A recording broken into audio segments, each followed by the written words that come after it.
Easter Sundays have been surprisingly important throughout history, with many important events taking place on the Sundays where we as humanity have observed Easter since its inception. If you're Christian, Easter is the day where Jesus conquered death and promised humanity a place in an eternal kingdom after this life.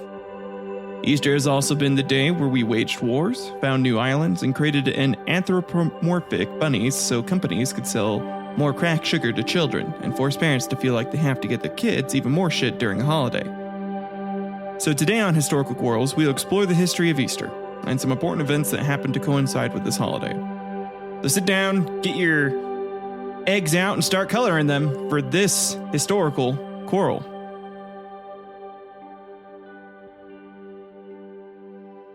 Welcome back to Historical Quarrels. I am your friendly neighborhood quarrel daddy, Tyler here. Thank you for listening today, and I hope each one of you had an enjoyable Easter this past Sunday. As this episode drops on the Monday after Easter, I know I'm a little late to the game, but whatever, it's close enough. So for those of you who observed Lent, I hope you were enjoying whatever vice it was that you gave up today, and now you get to, enjoy it again today, unless it was murdering or, hurting people. So let's maybe keep abstaining from that if that applies to you. So I won't be bashing on religion today at all. That's my goal. I might make some jokes that are a tad more on the sacrilegious side, but know that I'm not making fun of your religion. I'm just, I'm just trying to keep it light and fun here. If you are here for me to bash on religion, I'm sorry. I don't want to do that at all. So my plan is to go over Easter's history, explain it, and talk about some cool facts. My plan for today is first to go over Easter very, very briefly, then go into a timeline of Easters and important Easter events, and then just end the show. I'm recording this the day before the holiday, and so I'm trying not to work tomorrow and just enjoying my time with my family. So enough dilly-dallying. Let's go ahead and get into it. You are listening to Historical Quarrels.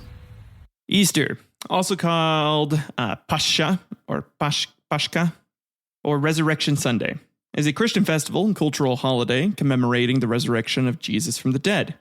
Described in the New Testament as having occurred on the third day of his burial following his crucifixion by the Romans at Calvary, circa 30 AD or 31 AD. It is the culmination of the Passion of Jesus Christ, preceded by Lent, a 40-day period of fasting, prayer, and penance.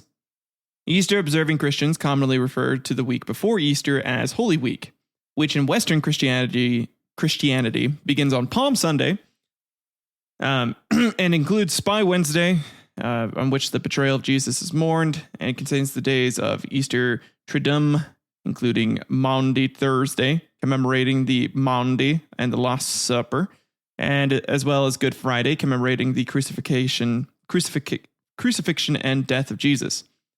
In Eastern Christianity, the same days and events are commemorated with the names of days, all starting with Holy or Holy and Great, and Easter itself might be called Great and Holy Pascha. Easter Sunday, Pascha or Sunday of Pascha. In Western Christianity, Eastertide or the Easter season begins on Easter Sunday and lasts 7 weeks, ending with the coming of the 50th day, Pentecost Sunday. In Eastern Christianity, the Paschal season ends with Pentecost as well, but the leave-taking of the great feast of Pascha is on the 39th day, the day before the feast of the Ascension. That's where Jesus ascended back up into the heavens after he spent 40 days with his apostles after he was resurrected. Easter and its related holidays are movable feasts, not falling on a fixed date. Its date is computed based on a lunisolar calendar. So solar year plus moon phase, similar to the Hebrew calendar. The First Council of Nicaea in 325 established only 2 rules, namely independence from the Hebrew calendar and worldwide uniformity. They didn't want worldwide uniformity because they're like, only cool people can do this, and we don't want everyone else to know exactly what day we're celebrating it, and fuck everyone else. No details for the computation were specified. These were worked out in practice. a process that took centuries and generated a number of controversies. It has come to be, since then, it's come to be the first Sunday after the ecclesiastical full moon that occurs on or soonest after the 21st of March, even if calculated on the basis of the Gregorian calendar. The date of that full moon sometimes differs from that of the astronomical first full moon after the March equinox. The English term is derived from the Saxon spring festival of Eostre. Easter is linked to the Jewish Passover by its name, by its origin as well, and the resurrection that took place during the week of Passover. So, a lot of the shit happened during Passover. So in a way, we still kind of celebrate Passover, but instead of celebrating Moses and the Jews escaping, we just celebrate Jesus' resurrection, if you're Christian. And by much of its symbolism, as well as by its position in the calendar. So in most European languages, both the Christian Easter and Jewish Passover are called by the same name. And in the older English versions of the Bible as well, the term Easter was used to translate Passover. Easter traditions vary across the Christian world and include sunrise services or late night vigils, exclamations, and exchanges of paschal greetings, usually by gently tugging, by like two male members of the same church will tug each other's balls as a greeting. You will typically flower the cross, the wearing of Easter bonnets by women, clipping the church, and the decoration and the communal breaking of Easter eggs, a symbol of the empty tomb. The Easter lily, a symbol of the resurrection in Western Christianity, traditionally decorates the chancel area of churches on this day and for the rest of Eastertide. Additional customs that have become associated with Easter and are observed by both Christians and some non-Christians include Easter parades, communal dancing, the Easter bunny, and egg hunting, which is, what I grew up doing was just a bunch of Easter bunny and egg hunting. And it was always like a big deal, man, in my family. I don't know why. I was honestly super confused by it. I was like, why am I getting like candy and shit when this is supposed to be like celebrating Jesus is, coming back from the dead? It kind of feels like it.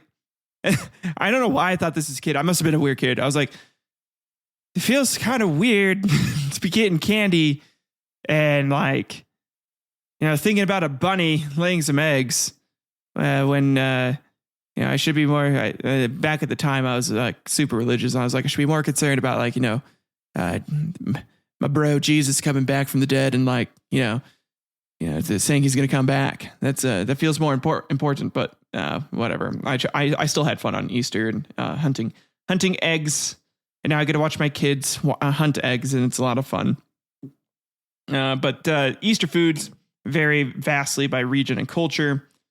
The modern English term Easter cognates with modern Dutch Ooster and German Ostern, developed from an Old English word that usually appears in the form of Istron or Istron or Istran, but also as Yastru or Yastro or Astre or Eostre. Eostre. Bede provides the only documentary source for the etymology of the word. In his 8th century, The Reckoning of Time, he wrote that that is exactly how it's pronounced. No idea. It's Old English for the month of Eostre, translated in Bede's time as the Paschal month.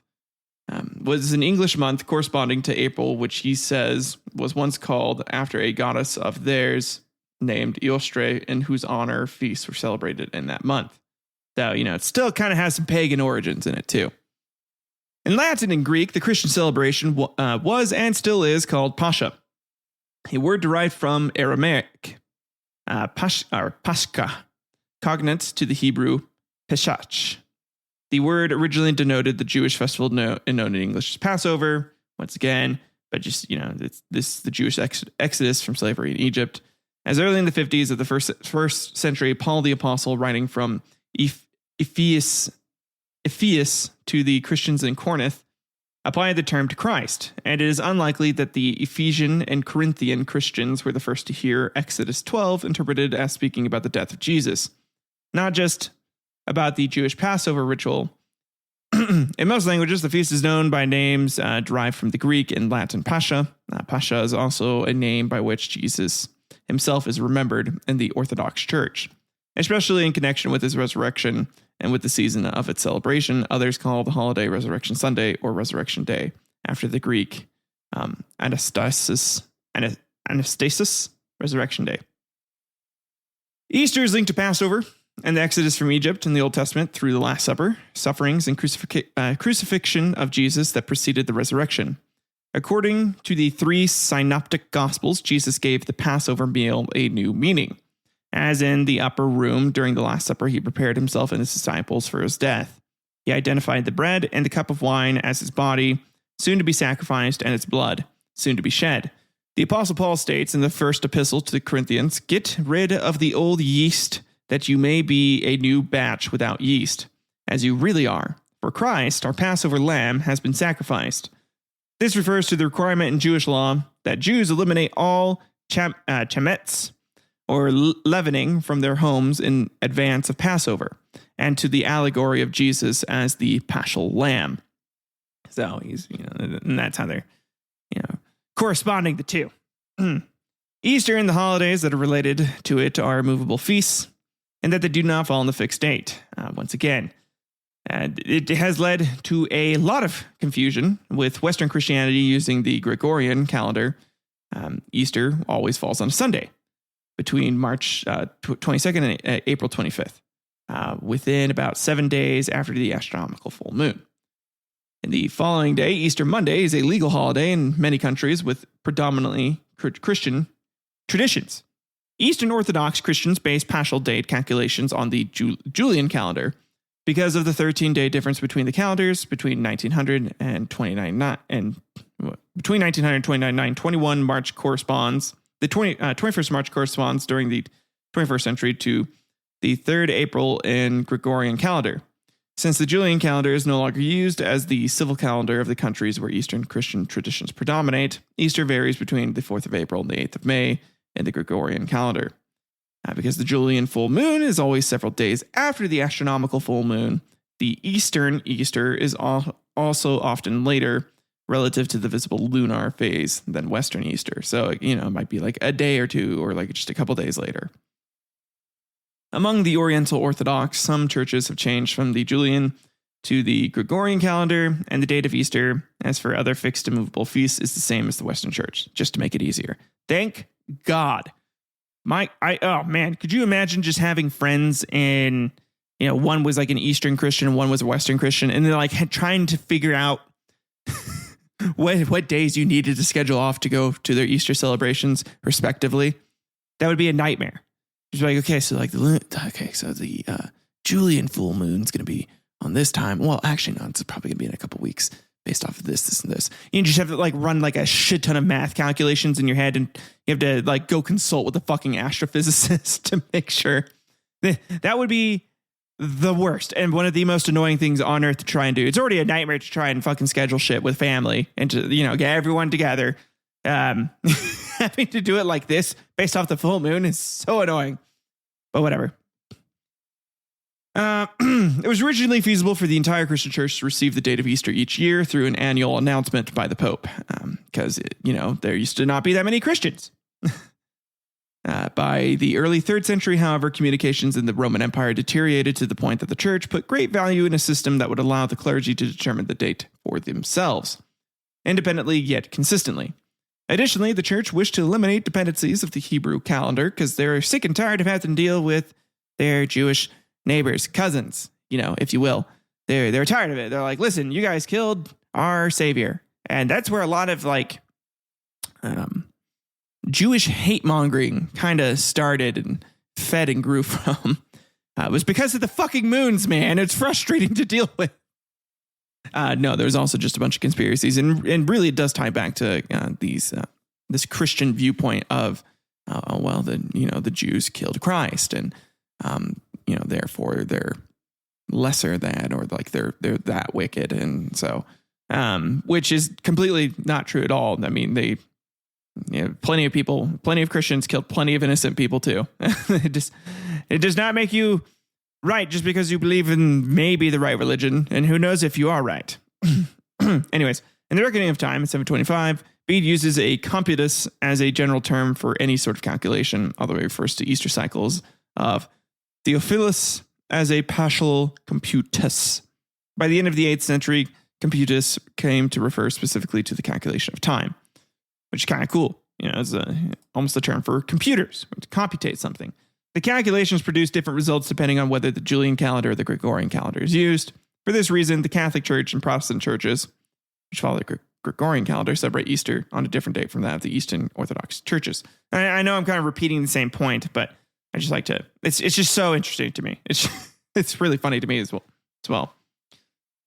So anyways, the controversy over the correct date for Easter began in early Christianity as early as the 2nd century AD. Discussion and disagreement over the best method of computing the date of Easter Sunday had been ongoing ever since and remains unresolved. Different Christian denominations continue to celebrate Easter on different dates, with Eastern and Western Christian churches being a very notable example. And so with me saying, hey, this episode's coming up a day after Easter Sunday. Well, clearly, I'm from a predominantly Western Christian society. That way you guys can know that. Let's go ahead and go into our timeline for Easter now. So in 31 AD, Jesus Christ is crucified and dies. Then is subsequently rezzed the following Sunday after his death, becoming the first human ever with a 0-1 KD ratio, since he was a pacifist and didn't want to kill anyone. And like many people with a 0-1 KD ratio, he told his friends that one day he'll come back and kill like 1 billion bad boys who are like so bad, taking his KD ratio from 0-1 to 1 billion to 1. But like my friends who keep saying that they can be good at the game and just choose not to, they have yet to prove it. Just saying, yet to prove anything. But if what Jesus' friends and followers say is true, this guy's pretty magical and can probably do it. So, one would need to have strong faith in him, though, to keep thinking it's going to happen. So there's that. So when the second coming does happen, that KD ratio, it's going to be way fixed. Not going to have that 0 to 1 anymore. Okay, and then in the 1st century AD, the apostles, notably Paul, state that Christ's resurrection is our Passover, and they perform the Eucharist for the first time, or sacrament. And according to Christian theology, this is the first time Easter is celebrated, but a lot of the information given by the Catholic Church is disputed because many of the original texts or letters written by the apostles did not survive. So there is a debate on when it is first officially observed. This is also considered the first sacrament after Jesus' death and resurrection. And then in the 2nd century AD, this is when, according to historians, the first known celebrations of like Easter take place. What I mean by that is the name Pascha is used in reference to this type of celebration. We find this evidence in the letter to the apostles, circa 150 AD. This was originally written in Greek. However, it was more likely that converts from Judaism were the first ones to celebrate Easter in this way. Not Greek converts to Christianity, but more than likely Jewish converts. And then in 325 AD, in a ecumenical council, the First Council of Nicaea, they established 2 rules for Easter. Number 1, there was independence from Jewish calendar. Because, fuck that calendar. And worldwide uniformity. Everyone had to follow it. However, it did not provide any explicit rules to determine that date, writing only, all our brethren in the East who formerly followed the custom of the Jews and are henceforth to celebrate the said most sacred feast of Easter at the same time with the Romans and yourselves, the Church of Alexandria, and all those who have observed Easter from the beginning. Shortly before the Nicene Council in 314, the Provincial Council of Arles and Gaul had maintained that the Lord's Pasch should be observed on the same day throughout the world, and that each year the Bishop of Rome should send out letters setting the date of Easter. And to be fair, that council, I think, had the right idea. I have no idea why figuring out when Easter is going to be every year needs to be a fucking chore. It's like Christmas.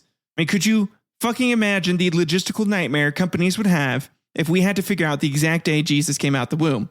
And every year we had to sync up calendars. We had to make sure, like, Gregorian or Julian calendars, we had, make sure one was being used right. That would be a headache and a half. It's much easier just to pick a day and celebrate it, like December 25th. Fucking duh. And I know you could say, well, it's just the first Sunday after a full moon, but man, I do not have time to be looking at whether or not a moon is waxing itself for sun daddy, okay? I've got kids, a wife, a job, bills, and hobbies to handle. I don't have time to be looking at the moon and being like, oh yeah, that's it's the Pasch full moon. Yeah, that's because it's like March, and so like that means like Easter's in a couple weeks. Just pick an effing day in April and celebrate it then. Makes way more sense to me. I mean, some people might call that blasphemy, but I don't give a fuck. Okay. And then 664 AD, the Roman missionaries coming to Britain in the time of Pope Gregory I found the British Christians adhering to a different system of Easter computation from that used in the Mediterranean basin. And they're like, well, I'm more righteous than these fucks. And they're like, so you guys need to follow me. This system, on the evidence of Bede, fixed Easter to the Sunday falling in the 7-day period from the 14th to the 20th of its lunar month, according to an 84-year cycle. The limits of Nisan 14, Nisan 20 are corroborated by Columbanus. The method used by the Roman Church was Nisan 15, Nisan 21, the 84-year cycle, the lunar limits, and an equinox of March 25th. This also receives report from McCarthy's analysis of Padua Biblioteca Antoniana. Any of these features alone could have led to occasional discrepancies from the date of Easter as computed by the Alexandrian method. This 84-year cycle, called the Laticus, gave way to the Alexandrian computus in stages. The Alexandrian computus may have been adopted in parts of the south of Ireland in the first half of the 7th century. Among the Northern English, the use of the Alexandrian computus over the Britanno-Irish cycle was decided at the Synod of Whitby in 664. The Alexandrian computus was finally adopted by the Irish colonies in northern Britain in the early 8th century. Okay, now jumping way, way ahead, all the way up to 1582 AD, after the Gregorian reform of the calendar by promulgation in 1582, the Catholic Church continued to follow the same method for computing the date of Easter, but the resulting date differed from what that computed using the Julian calendar, due to the difference of time regarding when the vernal equinox was deemed to occur and when the relevant full moon fell. Do you not see how big of a problem this is? And the Nicene Council, the worst part is they could have fucking solved this. They could have just been like, you know what? Second Sunday in April. That's when we're doing this, okay? The date really does not matter. We're not going to be doing any fucking witchcraft. Fuck it. Second Sunday in April, we just celebrate it. Okay, we celebrate Easter. We go, yay, Jesus is rise. That's really cool. Thanks, man. Thanks for doing that for us. That's real cool. Can't wait to see you again in like a couple thousand years. And then that would have been great, but no. No, they're like, listen, man, this has to be an exact science. I have to make sure the moons. Okay, it's all about the fucking moons. Like it's like if Charlie from It's Always Sunny was running the church, and that is what this feels like happened for deciding the date of Easter. The Protestant churches of Christian West all eventually adopted the Gregorian calendar at various later stages.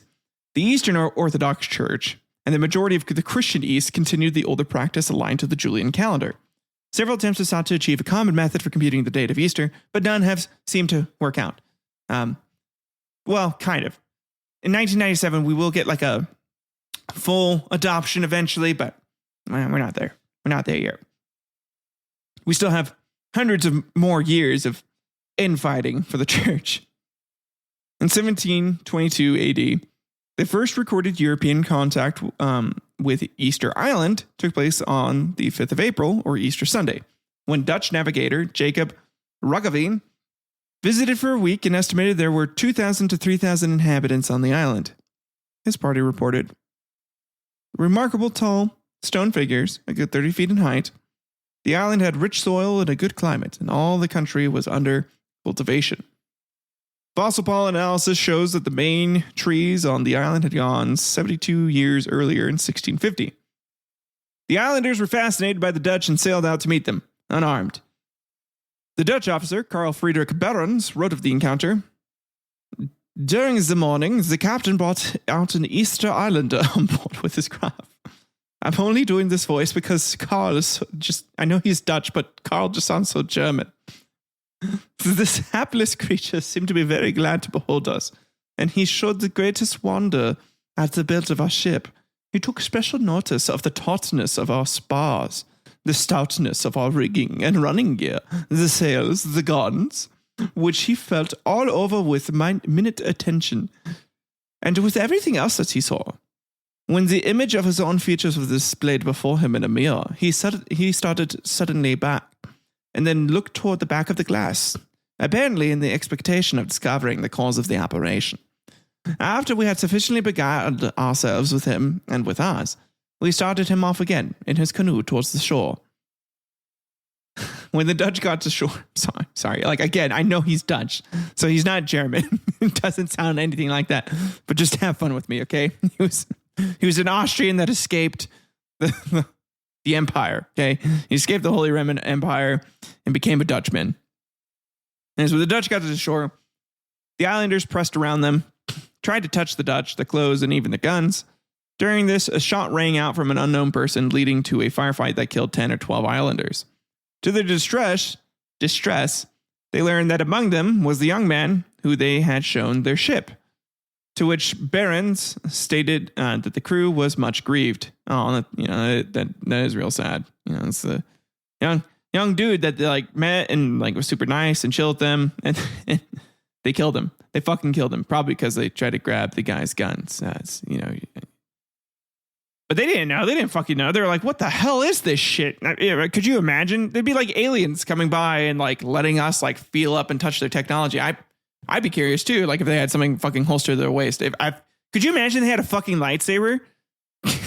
Of course we'd grab that. And then I'd probably get my head chopped off. But like, duh. So come on. The natives soon returned, not for revenge, but seeking to trade food for the bodies of their fallen. The Dutch left shortly thereafter. Such a peaceful people. Good on them. They were able to like. That'd be fucking hard for me. I found, again, if aliens killed someone I cared about, I probably want to go kill all the aliens. So good on those people. The next foreign visitors arrived on the 15th of November in 1770. Two Spanish ships, San Lorenzo and Santa Rosalia, sent by the Viceroy of Peru, Manuel de Amat, and commanded by Felipe González de Aedo. They spent 5 days on the island, performing a very thorough survey of its coast, and named it Isla de San Carlos, taking possession on behalf of King Charles III of Spain, and ceremoniously erected 3 wooden crosses on top of 3 small hills in Poik. 4 years later, in mid-March of 1774, British explorer James Cook visited Easter Island. Cook himself was too sick to walk far, but a small group explored the island. They reported the statues as being neglected, with some having fallen down. No sign of the 3 crosses, and his botanist described it as a, quote, poor land. He had a Tahitian interpreter who could partially understand the language that the islanders spoke. Other than in counting, though, the language was unintelligible. Cook later estimated that there were about 700 people on the island. He saw only 3 or 4 canoes, all unseaworthy. Parts of the island were cultivated with banana, sugarcane, and sweet potatoes, while other parts looked like they had once been cultivated but had fallen into disuse. George Forster reported in his account that he saw no trees over 10 feet tall on the island. Cook also noted that, unlike before, the islanders carried weapons when approaching foreign visitors. Probably because, people got fucking killed last time. So spears 6 or 8 feet long, which are pointed at one end with pieces of black flint. So not the most effective weapons. And then on April 10th, 1786, the French explorer Jean-François de Galou-La-Perouse visited and made a detailed map of Easter Island. He described the island as 1/10 cultivated and estimated that the population of the island was around 2,000. As published maps increasingly included the island, by the 19th century it had become a common resupply stop for sealing and whaling ships, with over 50 known visits. Over time, these stops, starting with an 1805 visit from an American sailing ship, increasingly included pressing the islanders into their ships. Crews as forced laborers, so slaves. And again, as forced laborers, ultimately just outright, they were slave raids. They just became slave raids. And speaking of slaves, 1877, in America, on Easter Monday in 1876, upwards of 10,000 children, with a day off from school, marched toward the newly completed cast iron dome of the U.S. Capitol. Touting baskets abounding in a rainbow of colorfully dyed eggs, they had come to carry on a peculiar holiday tradition that had arisen in the nation's capital during the 1800s. in which young revelers rolled hard-boiled eggs down the hills of Washington, D.C. It was the Great Egg Roll. This was to see which ones traveled the farthest without breaking. And nowhere in the District of Columbia was the egg rolling any finer than on Capitol Hill. All day long, screaming children rolled their eggs. And I got this from history.com, by the way. So if people are questioning this, I got this from history.com. I'm just reading this from their little page here. So screaming children rolled their eggs and themselves down the grassy embankment on the west side of the Capitol grounds. They said the noise was so great that in the House and Senate chambers, it drowned all other sounds. The kids were that fucking loud. The business of the country ground to a halt as congressmen exited the building to witness the commotion. And, even worse to them, the ensuing destruction. The throng of frolicking children wore the grass completely bare and left the terrain more scrambled than scrambled eggs. Already strapped for cash to properly maintain the Capitol grounds, and with the country's big centennial bash less than 3 months away, Congress was so outraged at the damage caused by the egg rollers that it essentially told the kids to get off its lawn, thus being the first instance of an old man being like, "Get off my lawn, children." This is real too. "Get off my lawn, you damn kids." Proving as hard-boiled as the eggs that tumbled down Capitol Hill, Congress passed the Turf Protection Law to prevent any portion of the Capitol grounds and terraces from being used as playgrounds or otherwise. So far as may be necessary to protect the public property, turf and grass from destruction and injury. Less than 2 weeks after Easter, President Ulysses S. Grant signed the measure into law on April 29, 1876. That guy was probably like, I'm also kind of fucking done with this too. Rain washed out Easter festivities in 1877, but when the egg rollers tried to return to Capitol Hill the following year, the police turned them away. A bunch of buzzkills. The District of Columbia's disappointed children, however, found a warm welcome on the other end of Pennsylvania Avenue, where President Rutherford B. Hayes instructed his guards to allow the popular pastime continue on the hillocks of the White House's backyard. Okay. And then in 1916, we have the Easter Rising, also known as the Easter Rebellion, was an armed insurrection in Ireland during Easter week in April of 1916. The rising was launched by Irish Republicans against British rule in Ireland with the aim of establishing an independent Irish Republic. While the United Kingdom was fighting the First World War, it was the most significant uprising in Ireland since the Rebellion of 1798, and the first armed conflict of the Irish Revolutionary period. 16 of the rising's leaders were executed starting in May of 1916. The nature of the executions and subsequent political developments ultimately contributed to an increase in popular support for Irish independence. They wouldn't be getting independence until wasn't it 100 years later in 2016 they finally got fucking independence from Britain? So organized by a 7-man military council of the Irish Republican Brotherhood, the rising began on Easter Monday of the 24th of April, 1916, and lasted for 6 days. Members of the Irish Volunteers, led by schoolmaster and Irish language activist Patrick Pearse, joined by the smaller Irish citizen army of James Connolly, and 200 women of Cumanamban, seized strategically important buildings in Dublin and proclaimed the Irish Republic. The British Army brought in thousands of reinforcements as well as artillery and a gunboat, which seems a bit overkill, to be honest. You know, Britain was probably just like, listen, we're not losing fucking Ireland, okay? We've lost everything else. We lost America. Fucking Henry VI lost us France. We've lost everything. We're keeping Ireland, damn it. So there's street fighting on the routes into the city center, where the rebels slowed the British advance and inflicted many casualties. Elsewhere in Dublin, the fighting mainly consisted of sniping and long-range gun battles. The main rebel positions were gradually surrounded and bombarded with artillery. God damn, dude. God damn. There were isolated actions in other parts of Ireland. Volunteer leader Eoin MacNeill had issued a countermand in a bid to halt the rising, which greatly reduced the extent of the rebel actions. Man, Queen Elizabeth II was a bitch. I guess she wasn't queen yet during this time, but her family, they fucking sucked for Ireland. With much greater numbers and heavier weapons, the British Army suppressed the rising. Parts agreed to an unconditional surrender on Saturday, 29th of April, although sporadic fighting continued briefly. After the surrender, the country remained under martial law. About 3,500 people were taken prisoner by the British, and 1,800 of them were sent to internment camps or in prisons in Britain. So, go Britain, doing the internment camp thing for Irish people. Most of the leaders of the rising were executed following court-martial. The rising brought physical force republicanism back to the forefront of Irish politics, which for nearly 50 years had been dominated by constitutional nationalism. Opposition to the British reaction to the rising contributed to changes in public opinion and the move toward independence, as shown in the December 1918 election in Ireland, which was won by Sinn Féin Party. I hope I'm pronouncing that right. Probably not. Sorry. Which converted the first Dáil and declared independence. Of the 485 people killed, 260 were civilians.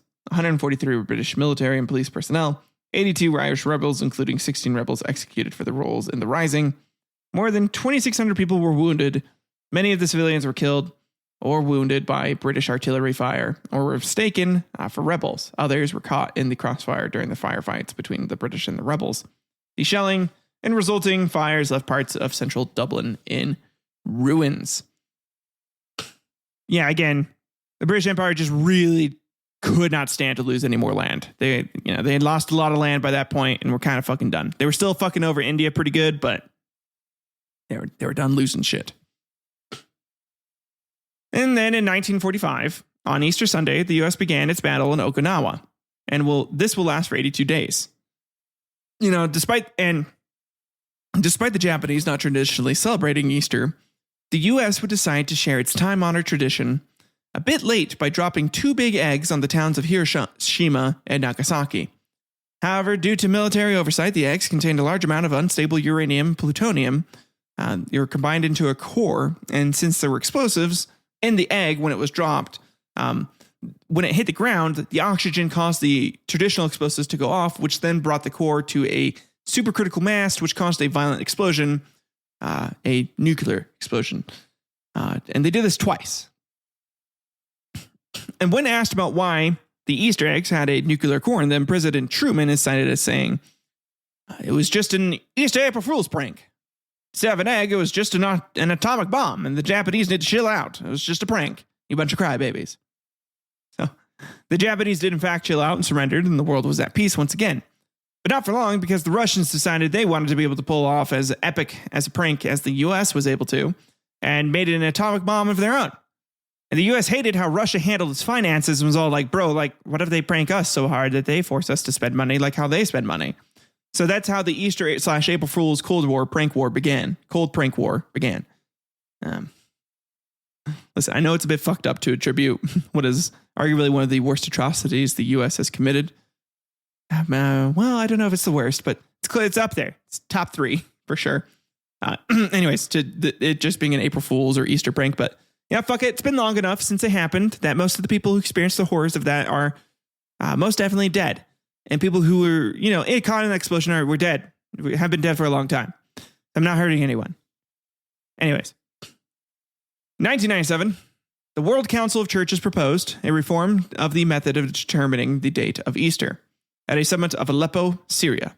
Easter would be defined as the first Sunday following the first astronomical full moon following the astronomical vernal equinox, as determined from the meridian of Jerusalem, which again, it's so over the top complicated. It's like it was an Always Sunny bit. It definitely feels like it could be.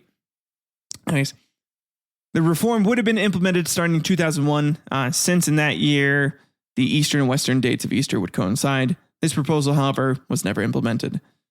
And we're still stuck trying to figure out which moon is right. And that brings us to the end of today's historical quarrel.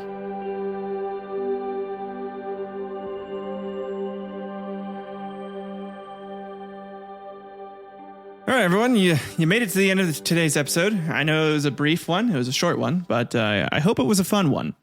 Hope you learned something new. I know I certainly did. Still still can't believe that we can't just pick a fucking date for Easter. I mean, seriously. Okay, listen, all we do is March 21st typically falls around like the third week of March, right? And if the new moon's going to be happening in like 2 weeks, okay, we just go 1, 2. And look at that. Lo and behold, that's the first Sunday in April, usually, for most of the time. So we could just do the first Sunday in April, solve a bunch of issues, and, not deal with this bullshit anymore of, trying to figure out moon phases and whatnot. The moon waxing itself for sun daddy. It's all good and dandy and all, but I hate dealing with it.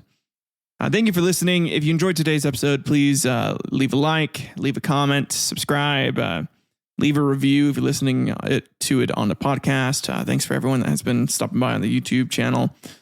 I'm not going to be... I'll be honest. This is gonna be a short episode, so I'm not gonna be talking a whole bunch more. I hope you guys have had a good holiday. I hope you enjoy the rest of your Monday or whatever day you're listening to. I just hope it's a good day for you. I love you all. Have a good one. Goodbye.